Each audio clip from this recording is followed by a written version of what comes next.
Soul land 3 के last part के and में हमने देखा कि ये शिंगलान ने तांग वुलिन के लिए नया युद्ध कवच सफलतापूर्वक पूरा किया, जिससे उसकी शक्ति और भी बढ़ गई। दोनों ने भविष्य और गु युए की चिंता पर बात की, लेकिन दोस्ती अटूट रहने का संकल्प लिया। गाइज, अगर चैनल पर नए हो तो चैनल को सब्सक्राइब कर लो ऐसे ही नोबल एक्सप्लेन वीडियो देखने के लिए। तो चलिए वीडियो शुरू करते हैं। तांग वुलिन ने सिर हिलाया। शायद नहीं, मैं भविष्य में सेना में भर्ती होने की योजना बना रहा हूँ। इनर कोर्ट से स्नातक होने के बाद भर्ती होना काफी समय से मेरा लक्ष्य रहा है। सीना? ये शिंगलान की आंखें चौड़ी हो गई। मैंने लिझी से सुना था, लेकिन मुझे नहीं लगा था कि ये सच होगा। क्या सेना में जाना श्रेक में साधना करने से बेहतर है? तांग वुलिन मुस्कुराया। ये मेरा लक्ष्य है, इसलिए मैं इसे जरूर पूरा करूंगा। ठीक वैसे ही जैसे गु युए स्पिरिट पगोडा की सदस्य बनी। हम सबके अपने अपने लक्ष्य होते हैं। और तुम, क्या तुम सच में श्रेक में ही रहोगी? ये शिंगलान ने सिर हिलाया। मुझे बाहरी दुनिया की राजनीति वगैरह से निपटना पसंद नहीं है। अकेडमी में रहना मेरे लिए सबसे अच्छा है। लिझी भी यहीं रुकने वाला है। उसने कहा है कि वो मेरा साथ देगा। उसके होठों पर एक गर्म मुस्कान आ गई। ये तो अच्छी बात है। जरा सोचो, 10 साल बाद हम कितने बदल चुके होंगे। जब हम इस समय को याद करेंगे तो शायद मुस्कुरा उठेंगे।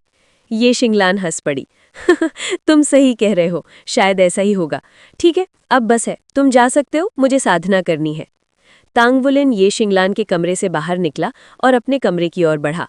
लेकिन गु युए के कमरे के सामने पहुंचते ही उसके दिमाग में ये शिंगलान की बातें गूंजने लगीं और वो वहीं रुक गया।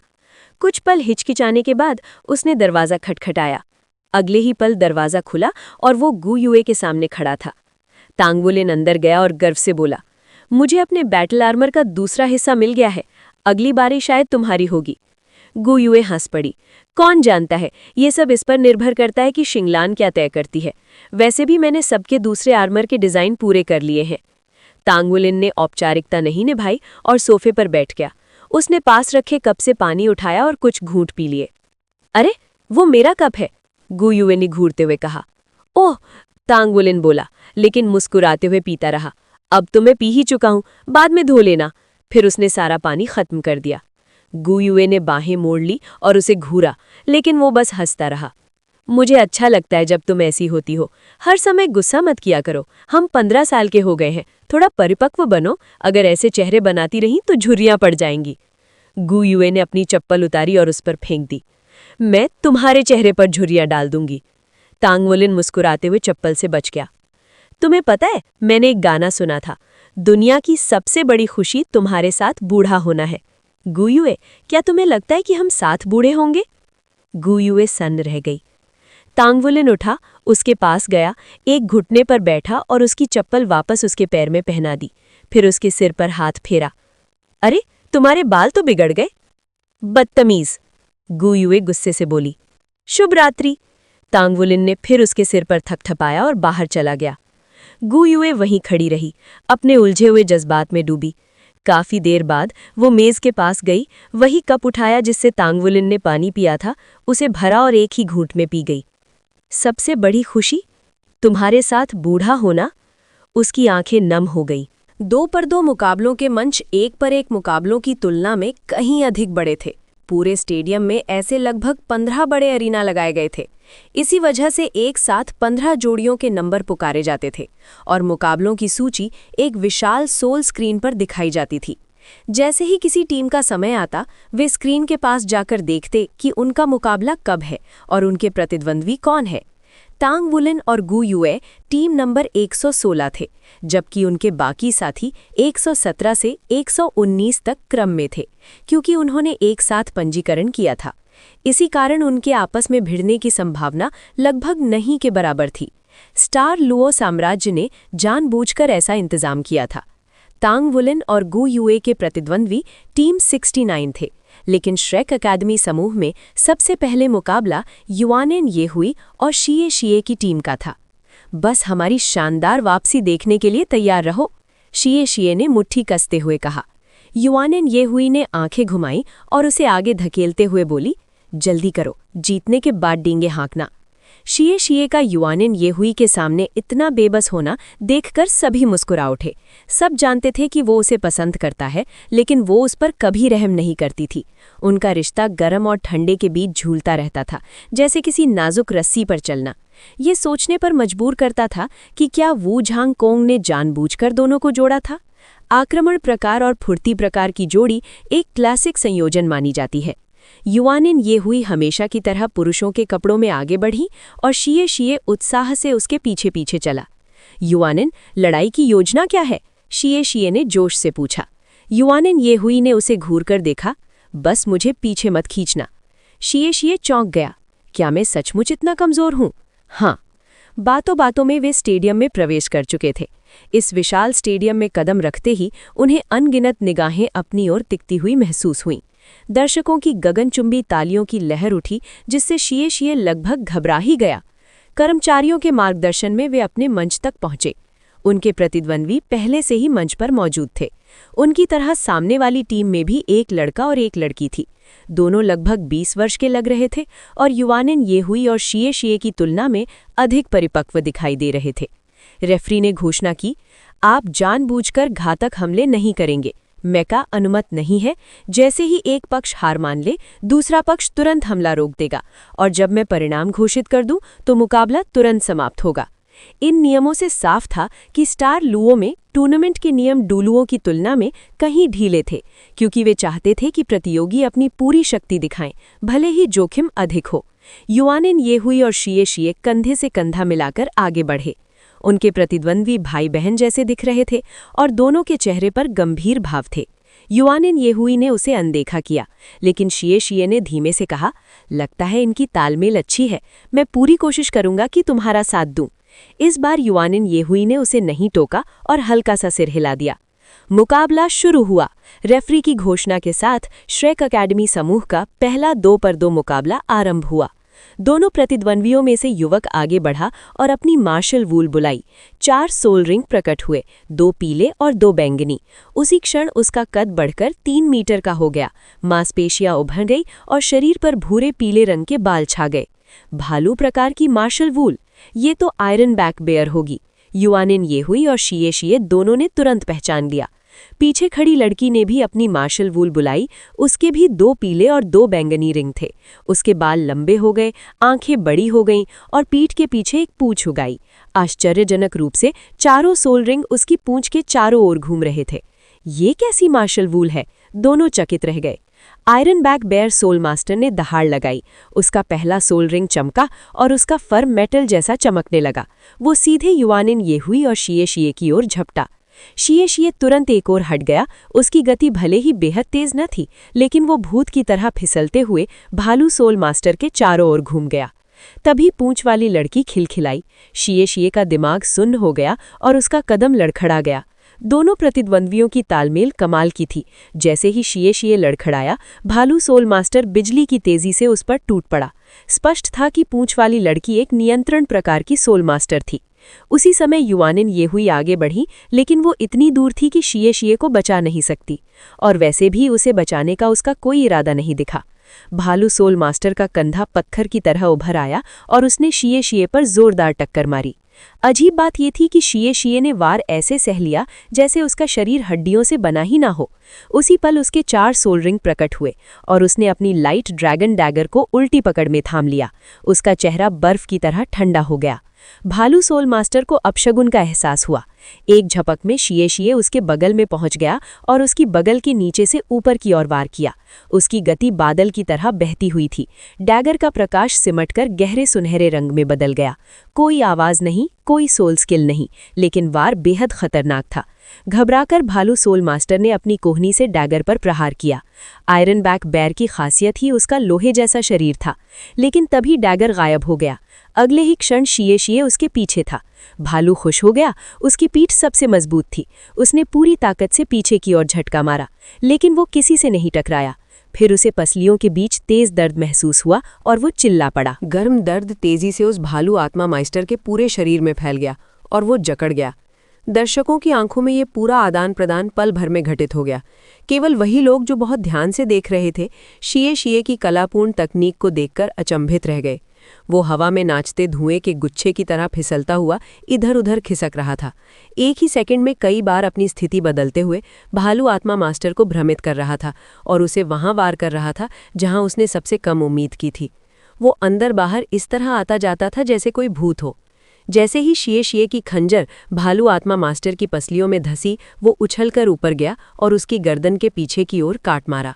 लाइट ड्रैगन डैगर हल्के से उसकी गर्दन को छूकर निकली और वो जमीन पर ढेर हो गया।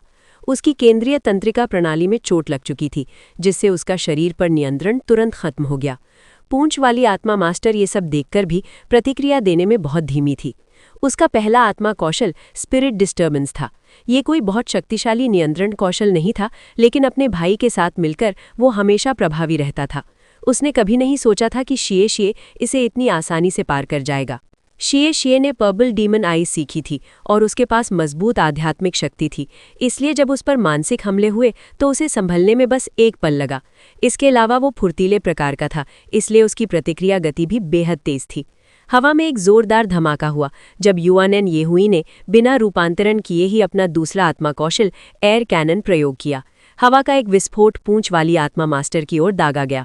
उसने अपनी पूंछ घुमाई और रोशनी खिल उठी, मानो रक्षा कर रही हो। लेकिन युआनएन येहुई का एयर कैनन इतना कमजोर नहीं था कि उसे यूं ही रोका जा सके।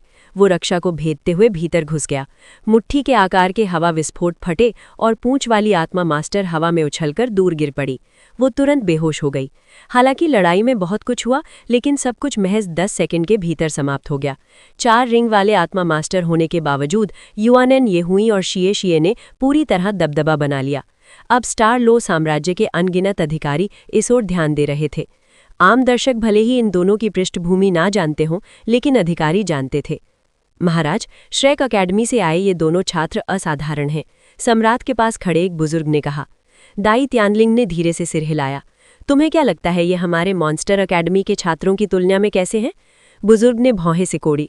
अगर इनकी उम्र समान हो तो कहना मुश्किल है। दाई त्यानलिंग उसकी ओर देखे।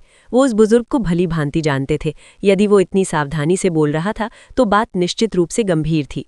बुजुर्ग बोला, लेकिन प्रतियोगिता 20 वर्ष या उससे कम आयु तक सीमित है। हमें उन्हें हराने में समस्या नहीं होनी चाहिए। फिर भी हमें उन पर नजर रखनी होगी। फुर्तीला प्रकार वाला अधिक शक्तिशाली लगता है। उसकी गति, विस्फोटक शक्ति, युद्ध नियंत्रण और आध्यात्मिक शक्ति सभी प्रभावशाली हैं। अगर उसकी उम्र सच में 15 वर्ष है तो वो निश्चित रूप से प्रतिभाशाली है, लेकिन उसमें आक्रमण प्रकार के स्टार खिलाड़ी जैसी सीधी मारक क्षमता की कमी है। हमें देखना होगा कि उसकी मार्शल आर्ट में कोई विशेष क्षमता है। दाई त्यानलिंग मुस्कुराए। हमने इस साल श्रेक एकेडमी को प्रतियोगिता में बुलाया है ताकि रोमांच बढ़े। अगर हमारे बच्चे उन्हें हरा दें तो जोरदार प्रचार होगा। सोचो, अगर वे डूलुओं की प्रसिद्ध श्रेक एकेडमी को हरा दें, और अगर हम हार जाएं तो खबर को दबा देना। हमें अपने युवाओं का मनोबल नहीं गिरने देना है। समझ गया। उधर शिए और युआनएन येहुई मंच से उतरकर प्रतीक्षा क्षेत्र की ओर गए। शिए का गंभीर भाव गायब हो चुका था और उसकी जगह गर्व भरी मुस्कान थी। अगर तुम ऐसे ही अकड़ते रहे तो मैं तुम्हारी धुनाई कर दूंगी, युआनएन येहुई ने उससे दूरी बनाते हुए कहा। शिए हंसा। क्या मैं शानदार नहीं था? कहो ना। मैंने उसे नाक से पकड़कर घुमाया, उसे कुछ भी समझ नहीं आया। चुप रहो। क्या मतलब मैं अच्छा नहीं था? मेरे मूव्स देखे, मैं कितना कूल था। आह! युआनएन येहुई ने अचानक मुड़कर उसके पेट में घूसा मारा और उसे चुप करा दिया। फिर वो तेजी से प्रतीक्षा क्षेत्र की ओर चली गई। शिए के होठों पर हल्की मुस्कान उभर आई। वो वाकई मजबूत हो गया था। चारों ओर आत्मा स्क्रीन लगे थे जिन पर पिछली लड़ाई के रीप्ले चल रहे थे। जब वे लौटे तो बाकी प्रतियोगी उन्हें अलग नज़र से देख रहे थे। वो प्रारंभिक 15 मुकाबलों में जीत दर्ज करने वाले पहले थे। शिए की नज़दीकी लड़ाई की क्षमता चौंकाने वाली थी। उसने एक भी आत्मा कौशल उपयोग नहीं किया, फिर भी समान रिंग स्तर के आक्रमण प्रकार आत्मा मास्टर को आसानी से गिरा दिया। तांग वू लिन ने दोनों से हाई फाइव किया, लेकिन उसका चेहरा भावहीन था। तांग वू लिन ने अगले मुकाबलों की सूची देखी। उसका और गुयुए का नाम अगला था। उसने उसे कोहनी मारी। क्या करूं? थोड़ा नर्वस हो रहा हूं। तुम नर्वस हो? गुयुए के गाल में हल्की फड़क हुई। मजाक बंद करो। मैं सच में नर्वस हूं। अगर सामने कोई बहुत ताकतवर आ गया तो? गुयुए ने उसके पिछवाड़े में चुटकी मारी। कप्तान की तरह बर्ताव क्यों नहीं करते? तांग वू लिन मुस्कुराया। तो तुम नर्वस हो? अगर तुम ज्यादा आकर दिखाओगे तो मैं बाद में दुश्मनों के साथ मिलकर तुम्हें पीटूंगी। 3 वर्सेस 1। ऐसा मत करो कप्तान, मैं ये सब और नहीं देख सकती, शू शियाओयान बोली। युई जेंगयू भी ने भी कहा। हाँ, गंभीर बनो। तांग वू लिन मुस्कुराया। संभव है बाद में हमारा सामना आपस में ही हो। क्या धमकी दे रहे हो? युई जेंगयू बोला। मैं टीचर वू से शिकायत करूंगा। कर लो। जल्द ही तांग वुल्लिन और गुयुए का मुकाबला शुरू हुआ। वे दोनों लंबे गलियारे से होकर मैदान में पहुंचे। भीड़ की ऊर्जा बिजली की तरह महसूस हो रही थी। तांग वुल्लिन ने कहा, स्टार लोगों की भीड़ बहुत जोशीली है, यहाँ लड़ना मजेदार है। कभी कभी युद्ध के लिए अपना सारा जुनून बाहर निकालना चाहिए। गुयुए ने हल्का सिर हिलाया। लड़ाई शुरू होते ही मैं चार्ज करूंगा और तुम मेरा साथ देना, ठीक है? मैंने सब संभाल लिया है। गुयुए ने तांग वुलिन की ओर देखा। तुम क्या कर रहे हो? तांग वुलिन मुस्कुराया। मैं नहीं चाहता कि तुम थक जाओ। अगर तुम थक कर चिड़चिड़ी हो गई तो मैं क्या करूंगा? सुना है बुरा मूड रहने से इंसान जल्दी बूढ़ा हो जाता है। वैसे भी हम दोनों धीरे धीरे साथ बूढ़े होने वाले हैं, तो क्यों ना इस प्रक्रिया को थोड़ा और धीमा कर दे? तुम खुद बूढ़े होगे, गुयुए ने कहा, लेकिन उसकी आंखों में गर्मजोशी भरी मुस्कान थी। दोनों मंच पर चढ़े। उसी समय उनके प्रतिद्वंदी भी मंच पर आ गए।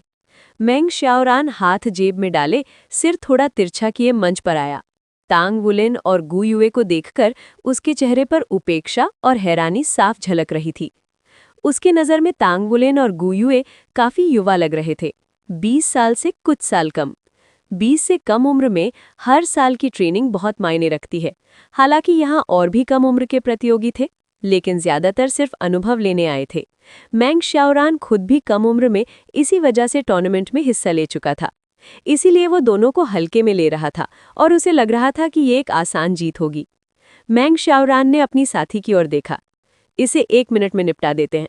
नहीं, आधे मिनट में। उसकी साथी डायर ने आंखें घुमा दी। तुम बहुत घमंडी हो, तुम्हें कैसे पता कि वे मजबूत नहीं हैं? मेंग शाओरान ने कंधे उचका दिए। सिर्फ उनकी उम्र देखो, 16 से ज्यादा नहीं होंगे, ज्यादा से ज्यादा 17। मैं लगभग 20 साल का हूं। हमें इन बच्चों से हारने की कोई वजह नहीं। वो लड़का तो बहुत हैंडसम है। डायर ने तांग वुलिन को देखकर अपने चेहरे को हाथों से ढक लिया। अरे ध्यान दो, ऐसे मोहित होना बंद करो, मेंग शाओरान ने झुंझलाकर कहा और उसके सामने खड़ा हो गया। हटो, डायर ने उसे एक लात मारी। हम थोड़ी देर में लड़ने वाले हैं, अभी मुझे उसका चेहरा याद करने दो। वो धूप जैसा चमकता हुआ, लंबा और बेहद खूबसूरत है। अगर वो मजबूत भी निकला तो वही मेरा प्रिंस चार्मिंग होगा। पागल लड़की, मेंग शाओरान बड़बड़ाया, लेकिन फिर भी पीछे हट गया। कुछ ही देर में रेफरी मंच पर आया और नियम बताए। इसके बाद डायर आगे बढ़कर मंच के बीच पहुंच गई। तांग वुलिन हैरान रह गया। लड़ाई शुरू होने से पहले वो उसके पास क्यों आ रही है? हे, तुम्हारा नाम क्या है? डायर ने उत्साह से पूछा। मैं? तांग वुलिन ने पूछा।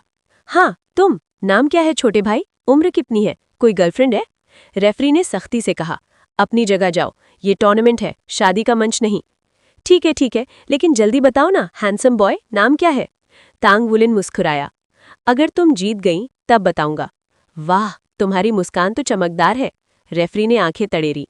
तुरंत वापस जाओ, वरना डिस्क्वालीफाई कर दूंगा। मेंग शाओरान दौड़कर आया और डायर को घसीटकर वापस ले गया। तांग वुलिन ने गुयुए की ओर देखा। देखा, हमारे विरोधी की पसंद बहुत अच्छी है।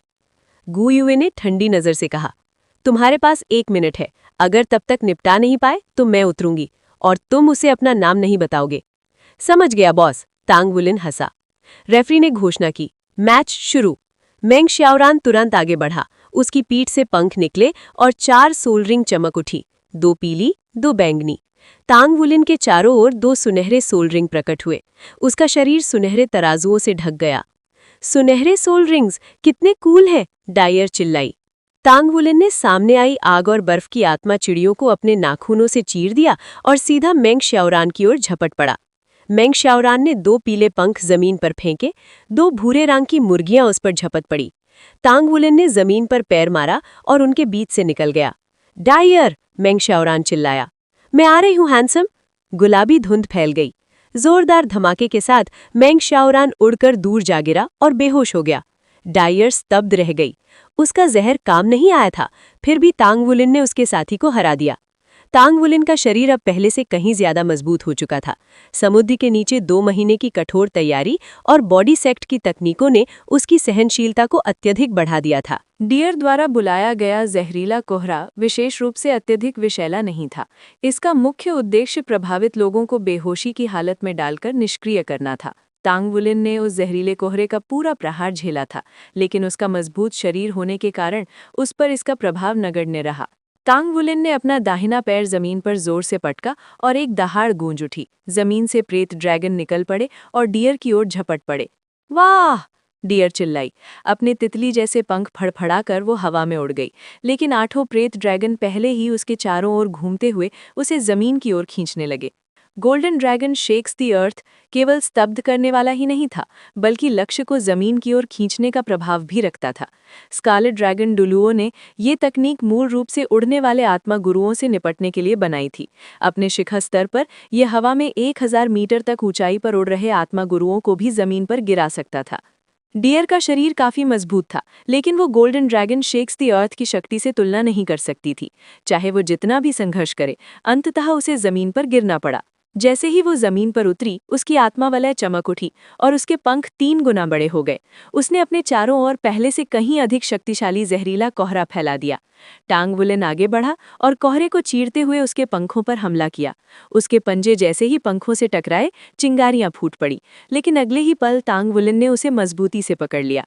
उसने फिर से जोर से पैर पटका और आसपास का कोहरा बिखर गया। कंपन डियर के शरीर ने दौड़ गया और उसके रक्तसार के प्रवाह को अस्त व्यस्त कर दिया, जिससे उसका शरीर तुरंत जकड़ गया। मुकाबला समाप्त। टीम 1-6-1 विजेता है। यह मुकाबला केवल 40 सेकंड चला। मेंग शाओरिन और डियर के बीच कोई तालमेल नहीं था और उन्होंने अपने प्रतिद्वंदी को कम आंका था, इसलिए ये परिणाम अपेक्षित था। फिर भी इससे टांग वुलेन के शरीर की भयानक दृढ़ता कम नहीं आकी जा सकती थी। बॉस, मिशन पूरा हुआ। टांग वुलेन ने गु युए के पास लौटते हुए बड़ी मुस्कान के साथ कहा। जब डियर होश में आई तो वो तुरंत मंच से नहीं उतरी, बल्कि टांग वुलेन के पीछे दौड़ी। अरे हैंडसम, मुझे पता है मैं हार गई, लेकिन क्या तुम मुझे अपना नाम बता सकते हो? तुम बहुत कूल हो। तुम तो किसी छोटे राजकुमार जैसे लगते हो। अब मैं तुम्हारी फैन हूँ। टांग वुलेन चौंक गया। उसने कुछ बार पलकें झपकाईं। उसने गलत समझते हुए पूछा, तुम मुझे नूडल्स बनाकर खिलाना चाहती हो? पता नहीं मुझे भरने में कितना समय लगेगा। डियर के खाली चेहरे को देखकर गु युए जोर जोर से हंस पड़ी, यहाँ तक कि उसका पेट दर्द करने लगा। ऐसे पेटू को खिलाना कोई आसान काम नहीं था। मेंग शाओरिन दौड़कर आई और डियर को मंच से खींच ले गई, इसलिए वो कभी टांग वुलेन का नाम नहीं जान पाई। टांग वुलेन को लगता था कि वो खुद काफी अजीब है, लेकिन डियर की सनक के सामने वो कुछ भी नहीं। पहले दौर के 2/2 मुकाबलों में श्रेक अकेडमी का काफी अच्छा भाग्य रहा। टांग वुलेन और गु युए के बाद किसी भी अन्य जोड़ी को कोई शक्तिशाली प्रतिद्वंदी नहीं मिला और सभी ने जीत हासिल की। एक दर्शक मंच पर दाई तियानलिंग ने अपने सहायक से पूछा, श्रेक अकेडमी वाकई मजबूत है जैसा हमने सोचा था। क्या डेटा विश्लेषण पूरा हो गया है? हाँ, पूरा हो गया है। पिछले मुकाबलों और व्यक्तिगत प्रतियोगिता के आधार पर उनका सबसे शक्तिशाली सदस्य शायद उनका कप्तान टांग वुलेन है, वही बच्चा जिसने उद्घाटन समारोह में हंगामा किया था। अपने पहले व्यक्तिगत मुकाबले में उसने लिंग वुशिए को हराया। यद्यपि लिंग वुशिए श्रेक अकेडमी से नहीं है, लेकिन वो उभरती पीढ़ी के सबसे बड़े प्रतिभाओं में से एक है और वो एक शब्द युद्ध कवच मास्टर भी है। टांग वुलेन ने एक शब्द युद्ध कवच मास्टर को हराया। दाई तियानलिंग को अजीब लगा, लेकिन उसे मानना पड़ा कि उसकी परेशानी खड़ी करने वाली बेटी की नज़र अच्छी है। हाँ, मैंने लड़ाई की रिकॉर्डिंग ध्यान से देखी है। टांग वुलेन के पास भरपूर वास्तविक युद्ध अनुभव है। उसकी उम्र के कारण उसकी साधना अपेक्षाकृत कम है और उसके पास ज्यादा युद्ध कवच के हिस्से नहीं है, लेकिन फिर भी उसने लिंग वुशिए को पूरी तरह से दबा दिया है। उसके पास असाधारण शक्ति और आक्रमण क्षमता है, जो सामान्य 4 वलय आत्मा गुरु से कहीं अधिक है। उसके शरीर में कुछ अजीब विशेषताएं हैं और वे सुनहरे आत्मा वलय भी ध्यान देने योग्य हैं। वे निश्चित रूप से कथित 10 लाख वर्षीय आत्मा वलय नहीं है। दाई तियानलिंग मुस्कुराया। दिलचस्प बच्चा है, उस पर नजर रखो। पहली बार दाई तियानलिंग को लगा कि उसकी बेटी का परेशानी खड़ी करना गलत नहीं था। एक सम्राट के रूप में उसे प्रतिभाशाली लोगों की जरूरत थी। जब टांग वुलेन और उसके दोस्त दिन के मुकाबले खत्म करके स्टेडियम से निकल रहे थे, तभी किसी ने पुकारा, टांग वुलेन। उसने मुड़कर देखा, दाई युआनर एक कोने से झांकते हुए उसे हाथ हिला रही थी। टांग वुलेन उसे अच्छी नज़र से नहीं देखता था। उस दिन की घटना के बाद वो आलोचनाओं का निशाना बन गया था। फिर भी वो एक शाही राजकुमारी थी, इसलिए वो उससे रूखा व्यवहार नहीं कर सकता था। नमस्ते महारानी, मैं आपकी कैसे सहायता कर सकता हूँ? मैंने तुम्हारा मुकाबला देखा और तुम्हारा द्वंद्व भी। तुम काफी अच्छे हो। ठीक है, टांग वुलेन ने सपाट स्वर में कहा। अगर तुम व्यक्तिगत प्रतियोगिता जीत गए तो शायद तुम सम्राट के दामाद बन जाओ। टांग वुलेन ने आंखें घुमा लीं। क्षमा करें महारानी, मैं डुलुओ से हूँ और यहाँ रहने का इरादा नहीं हूँ, और वैसे भी आप मेरे टाइप की नहीं है। दाई युआनर स्तब्ध रह गई। उसकी दिलचस्पी टांग वुलेन में जागृत हो चुकी थी, लेकिन उसकी इस साफ और ठंडी अस्वीकृति ने उसके आत्मसम्मान को ठेस पहुंचाई। उसने कमर पर हाथ रखे, आंखों में आंसू भर आए। यदि और कुछ नहीं है तो मैं आराम करने जा रहा हूँ। इतना कहकर टांग वुलेन मुड़ गया और चला गया। टांग वुलेन, जरा रुको, दाई यूनर ने गुस्से से उसके पीछे चिल्लाया। पीठ उसकी ओर किए हुए तांग वुलिन ने अपने हाथ फैलाए और कंधे उचकाते हुए आगे बढ़ता रहा। उसे उसके बारे में कोई अच्छी राय नहीं थी। वो उसके जैसे चालाक शरारती लोगों के साथ बिल्कुल नहीं निभा सकता था।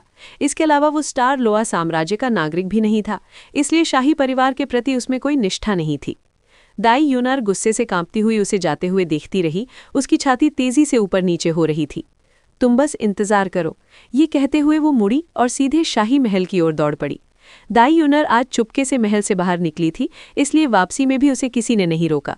वो सीधे एक भीतरी कक्ष की ओर गई। चौथे भाई, चौथे भाई! वो दरवाजे तक पहुंचने से पहले ही चिल्लाने लगी। दरवाज़ा खुला और एक उजली आवाज़ आई। अरे राजकुमारी जी, फिर से कोई मुसीबत खड़ी कर दी क्या? इस बार मामला कितना बड़ा है? 20-22 साल का एक युवक हरे रंग का चोगा पहने बाहर आया। वो लंबा, दुबला पतला और बेहद हैंडसम था। चेहरे पर विद्वतापूर्ण आभा और होठों पर हल्की मुस्कान। उसके हाथ में एक किताब थी, मानो पढ़ते समय उसे बाधित किया गया हो। चौथे भाई! दाई यूनर उसके पास दौड़ाई, आंखों से आंसू बह रहे थे। दाई युएयान की मुस्कान तुरंत गायब हो गई। उसने जल्दी से अपनी बहन को बाहों में भर लिया। मेरी छोटी राजकुमारी को क्या हुआ? किसने तुम्हें रुलाया? जल्दी बताओ, चौथा भाई तुम्हारी मदद करेगा। दाई तियानलिंग के कई बेटे थे, लेकिन शाही परिवार में फिर भी आपसी सौहार्द बना हुआ था। स्टार लोआ साम्राज्य की स्थिरता के लिए ये जरूरी भी था।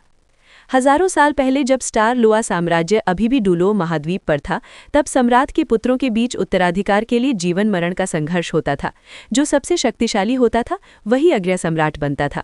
लेकिन बाद की पीढ़ियों ने इस परंपरा को समाप्त कर दिया। अब भाइयों को शांतिपूर्वक साथ रहना होता था और केवल निष्पक्ष प्रतिस्पर्धा की अनुमति थी। फिर भी उत्तराधिकारी वही बनता था जो सबसे उत्कृष्ट होता था। दाई कुल का इतिहास दसियों हजार वर्षों पुराना था। दाई युएयान निस्संदेह अपनी पीढ़ी का सबसे प्रतिभाशाली पुत्र था। 19 वर्ष की उम्र में ही वो एक सैन्य प्रतिभा के रूप में प्रसिद्ध था और दाई तियानलिंग उसे बहुत मानते थे। उनका इरादा था कि 20 वर्ष का होते ही वो उसे युवराज घोषित कर दिया जाए। दाई युएयान और दाई यूनर एक ही माँ से पैदा हुए थे और सभी भाइयों में वही उसे सबसे अधिक प्यार करता था, यहाँ तक कि उनके पिता से भी अधिक। इसलिए जब भी दाई यूनर किसी मुसीबत में पड़ती, सबसे पहले उसी के पास जाती। हालांकि दाई यूनर शरारती थी, लेकिन स्वभाव से बहुत चंचल और खुशमिजाज थी। इतना ज्यादा रोना उसके लिए दुर्लभ था और आमतौर पर वो सहानुभूति पाने के लिए नाटक करती थी। लेकिन आज उसे इतने आंसू बहाते देख दाई युएयान घबरा गया और उसे दिलासा देने लगा।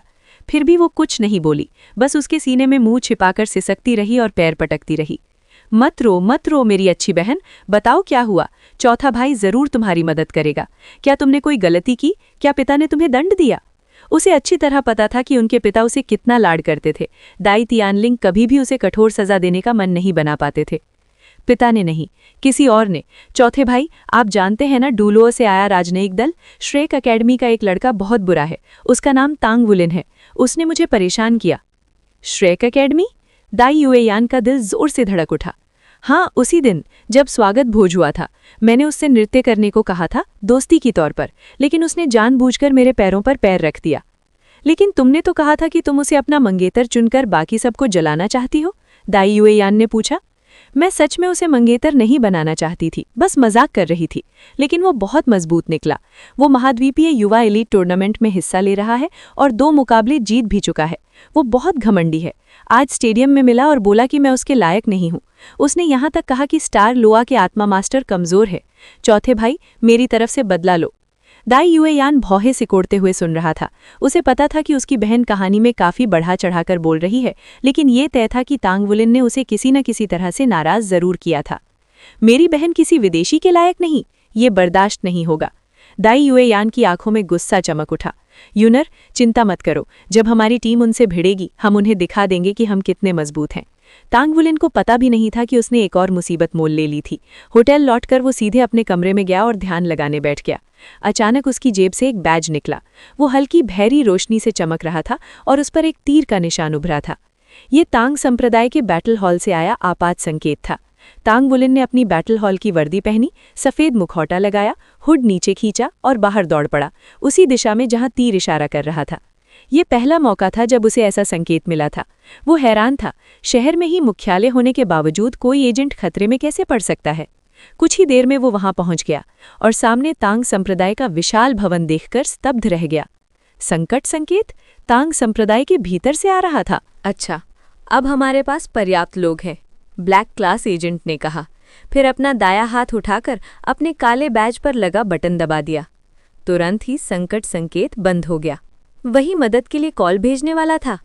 तांग वुलिन की आंखें चौड़ी हो गईं। रुको, ये संकट संकेत नहीं था, ये तो एक समन था। तो इसका उपयोग इस तरह भी किया जाता है। तांग वुलिन जल्दबाजी में यहाँ पहुंचा था, क्योंकि ये उसकी पहली बार किसी बैटल हॉल मिशन में भागीदारी थी, और वो भी स्टार लुओ महाद्वीप पर। वे हम सबको यहाँ इकट्ठा क्यों कर रहे हैं? असल में स्ट्रेक एकेडमी के तांग सेक्ट में एक विशेष प्रणाली थी जो तांग वुलिन के बैज से ऐसे संकट संकेत प्राप्त करने से रोकती थी। इसका कारण ये था कि वो श्रेक एकेडमी का छात्र था और उसकी प्रतिभा असाधारण थी। जब तक वो one word battle armour master बनकर स्नातक ना हो जाए, उसे खतरों से दूर रखना बेहतर समझा जाता था। लेकिन चूंकि तांग सेक्ट की विभिन्न शाखाओं की प्रणालियां स्वतंत्र थीं, इसलिए स्थानीय शाखा का संकेत फिर भी तांग वुलिन के बैच तक पहुंच गया। परिणाम स्वरूप आज वो पहली बार एक बैटल हॉल एजेंट के रूप में किसी मिशन में भाग लेने वाला था। अब जब वो यहाँ आ ही गया था, तो उसने निश्चय किया कि इस अवसर का पूरा लाभ उठाएगा। वैसे भी चूंकि सभी एक जैसे यूनिफॉर्म में थे, कोई भी उसे पहचान नहीं पाएगा। ब्लैक क्लास एजेंट ने कहा, हमें विश्वसनीय जानकारी मिली है कि ग्रीन स्कल रेनेगेड्स आज रात स्टार लुओ सिटी पर हमला करने की योजना बना रहे हैं। हमने उनके लक्ष्य स्थान की पहचान और पुष्टि कर ली है, लेकिन उनके अड्डे का पता अभी नहीं चला है। इसलिए हम केवल लक्ष्य स्थान पर तैयारी कर सकते हैं। मैं इस दस्ते का नेतृत्व करूंगा और उन्हें रोकूंगा। सभी लोग युद्ध की तैयारी करें। ग्रीन स्कल रेनेगेड्स अत्यंत निर्दयी हैं। नागरिकों की हानि को कम करने के लिए आपको उन्हें देखते ही मारने की अनुमति है। मिशन शुरू करने से पहले अपनी पहचान की पुष्टि करें। पहचान की पुष्टि? ये कैसे करूं? तांग वुलिन उलझन में पड़ गया, लेकिन जल्द ही उसने देखा कि बाकी एजेंट अपने बैज उठा रहे हैं। उसने भी वैसा ही किया और अपना व्हाइट क्लास बैज ऊपर उठा लिया।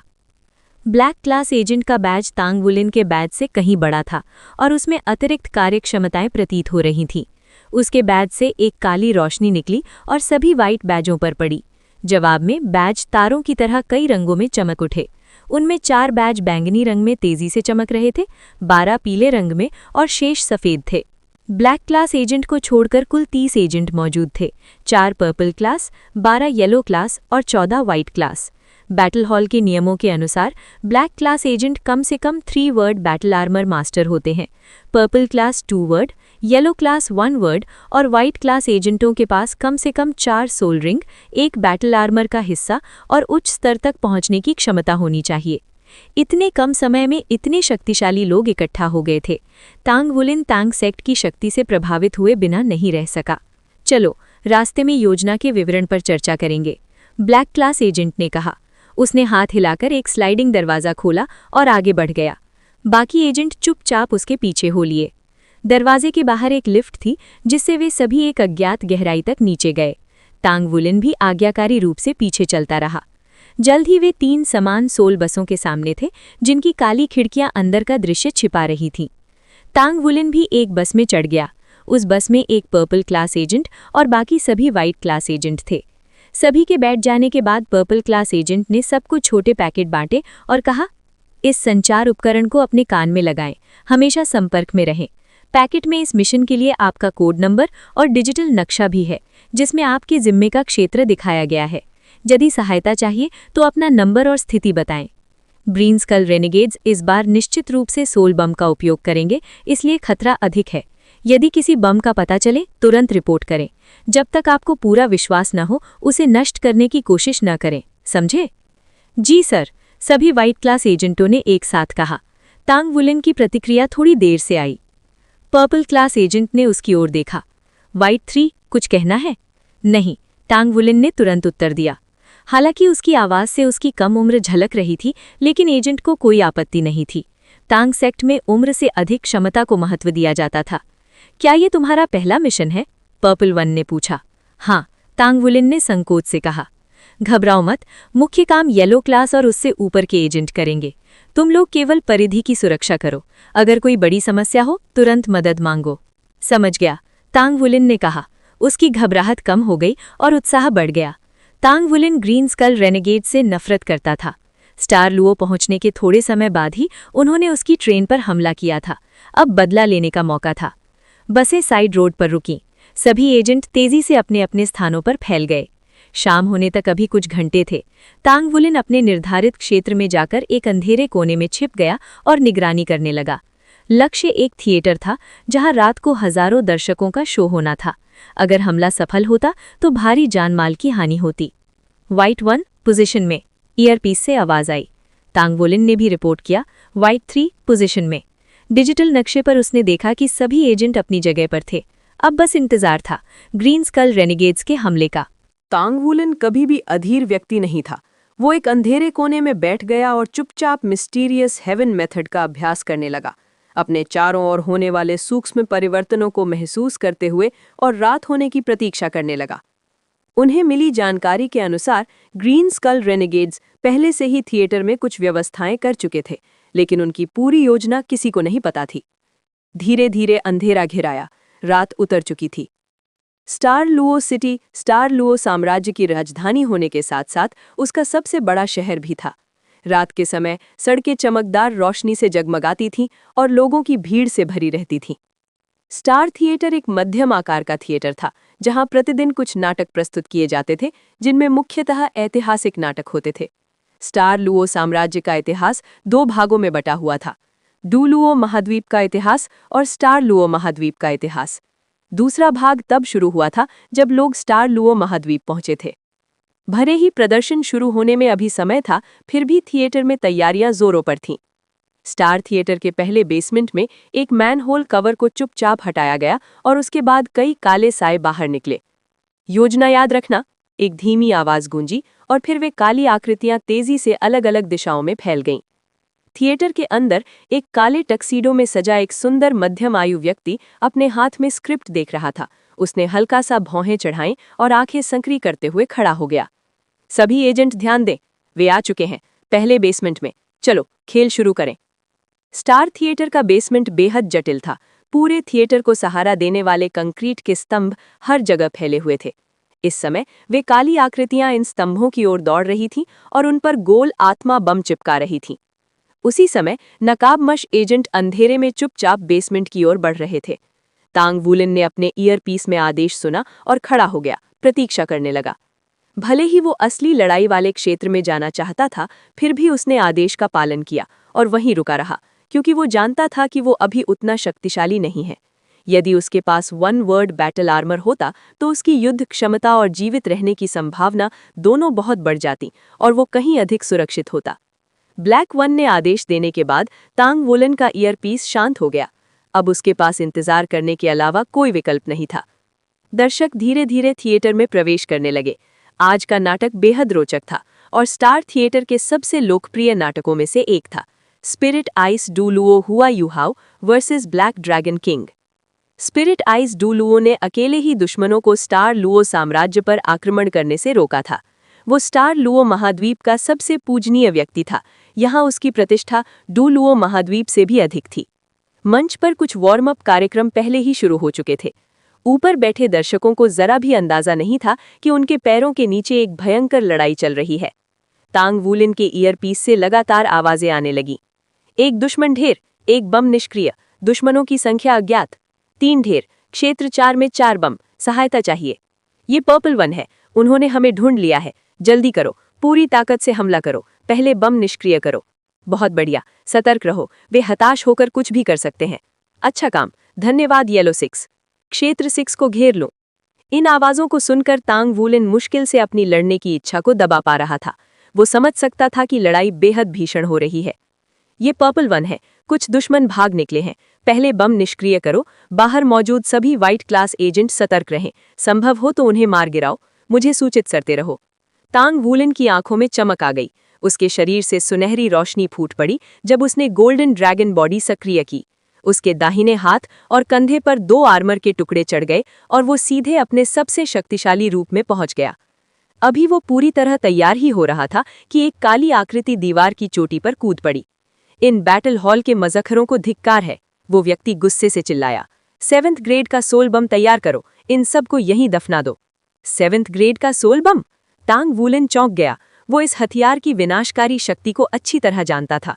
सोल बम बेहद खतरनाक आत्मा उपकरण होते हैं और हर साल और भी शक्तिशाली बनते जा रहे थे। चाहे डू लुओ महाद्वीप हो या स्टार लुओ महाद्वीप, ये विनाशकारी हथियार थे। सेना के अलावा किसी को इन्हें रखने की अनुमति नहीं थी।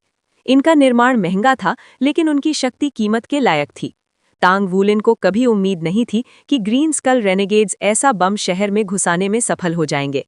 ये बम फट गया तो कई किलोमीटर के दायरे में मौजूद सभी इमारतें नष्ट हो सकती थी, थिएटर की तो बात ही छोड़ दीजिए।